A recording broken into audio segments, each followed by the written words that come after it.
Salut tout le monde! Aujourd'hui, j'avais envie de vous parler de mes podcasts que j'ai le plus écoutés en 2019. Ça a été une grosse année pour moi en termes de podcasts. J'en ai écouté plus que jamais. Fait que je me suis dit, ça serait une bonne idée de se partager nos petits préférés. D'ailleurs, j'aimerais vraiment ça. Si vous avez des podcasts préférés, écrivez-moi là en commentaire. Je suis toujours à la recherche de nouveaux stocks à écouter. Ça me ferait vraiment plaisir. Première chose que j'ai vraiment beaucoup écouté, c'est tous les épisodes de Les pires moments de l'histoire avec Charles Beauchesne. J'ai trouvé ça excellent comme podcast parce qu'on apprend beaucoup. Ça paraît qu'il y a énormément de recherches derrière chaque épisode, puis le tout amené avec humour. Cela dit, je pense que c'est peut-être pas un genre d'humour qui va plaire à tout le monde. Je pense que la manière dont Charles Beauchesne parle, ça pourrait gosser certaines personnes. Mais personnellement, je me suis comme habituée à sa façon de dire les choses, puis je trouve que ça devient attachant là, à la longue. Puis donc, j'ai tout écouté les épisodes et j'ai appris beaucoup de choses. Maintenant, un podcast qui tombe un peu dans le true crime, c'est Ars Moriendi. C'est un podcast que j'ai pas tout écouté parce qu'il y a quand même une grosse banque d'épisodes déjà en ligne, mais j'ai beaucoup aimé ça parce que la façon que c'est présenté, c'est sous forme de mise en scène avec des acteurs qui interprètent certains personnages dans les histoires. Ça se passe souvent, les histoires sont souvent aux États-Unis. Il y en a quelques-unes au Québec aussi, de ce que j'ai remarqué, mais bref, j'aime beaucoup ça. C'est très sombre, c'est très difficile par bout, mais j'adore ce podcast-là, puis j'ai hâte qu'il en ressorte des nouveaux. J'ai écouté quelques épisodes du podcast Woke or Whatever, qui est un podcast franglais fait par des filles d'ici, de Montréal. J'aime beaucoup ce podcast-là parce que ça parle de manière très vraie de la réalité d'être une femme noire dans un monde de blancs. Puis c'est quelque chose que moi, personnellement, je connais vraiment pas beaucoup, puis je trouve que c'est important de s'y intéresser puis de s'ouvrir les yeux sur la réalité des autres personnes qui nous entourent. Bref, j'ai beaucoup aimé ça. Les filles sont drôles. Comme j'ai dit, c'est en franglais, fait qu'il faut comprendre l'anglais quand même. C'est très montréalais, là, j'adore ça, là, je me suis sentie tout de suite interpellée, puis c'est ça, ils sont vraiment real, tu sais, par bout, là, c'est cinglant, puis j'adore ça. Super podcast, puis c'est clair que je vais continuer à écouter un épisode ici et là. Pour ceux qui comprennent bien l'anglais, j'ai 2 podcasts que j'ai dévorés vraiment rapidement.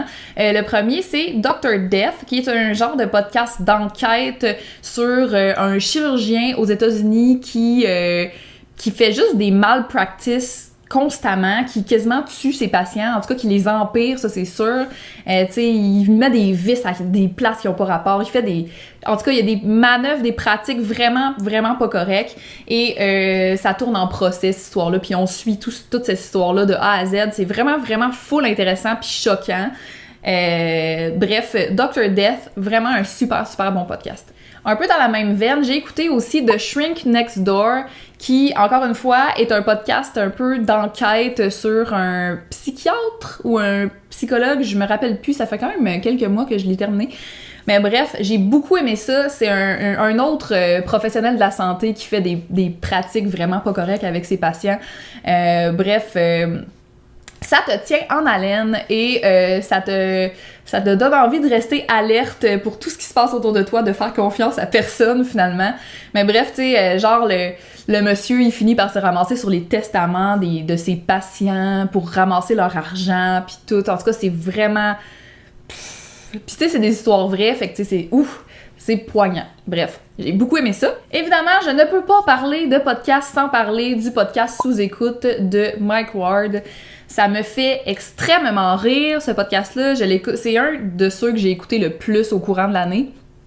Ça me détend, je trouve ça drôle, c'est de l'humour noir, je sais pas combien de fois j'ai dit tout haut, ça se peut pas qu'il ait dit ça.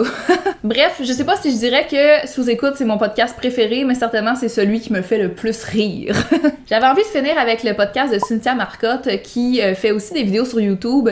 Son podcast est sorti juste en décembre, mais j'ai quand même envie de le mettre dans la liste parce que j'ai tout de suite accroché. Je trouve qu'elle fait un contenu super pertinent, elle aborde des thématiques qui sont vraiment au goût du jour, puis elle amène ça avec des faits puis de la science, puis j'aime ça, ces affaires-là.